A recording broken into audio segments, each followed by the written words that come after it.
एक समय की बात है, एक अजीब गांव था जहां लोग रहते थे।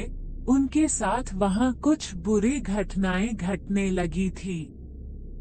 गांव वाले कहते थे कि वहां के जंगल में वेंडिगो, एक प्राचीन राक्षस, बसा हुआ था।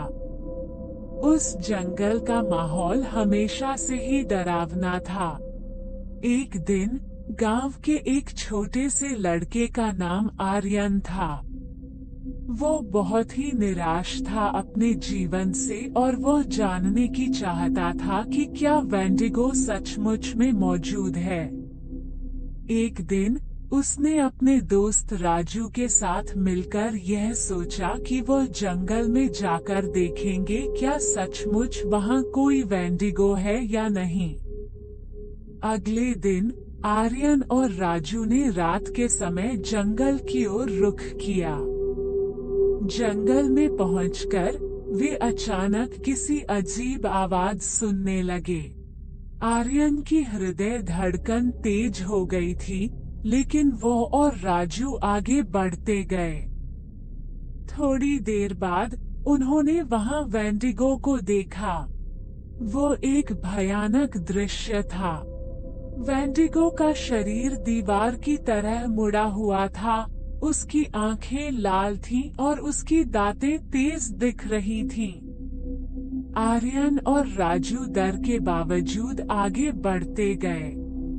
वेंडिगो ने उनकी ओर तेजी से दौड़ा, लेकिन आर्यन और राजू ने अचानक एक पुराने मंदिर में पहुंचकर वहां की घंटी बजा दी। वेंडिगो उस मंदिर की सीमा से बाहर नहीं जा सकता था।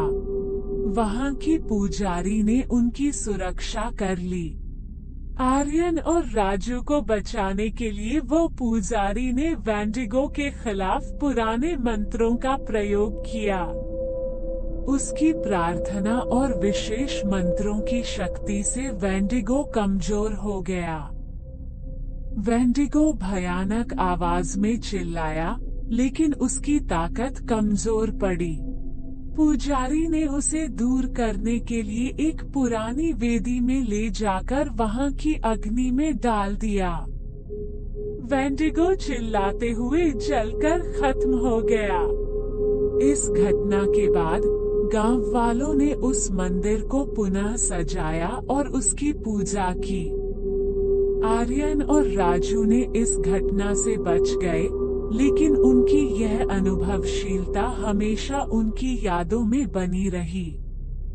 वो कभी भी नहीं भूल सकते थे वेंडिगो की डरावनी मुलाकात को।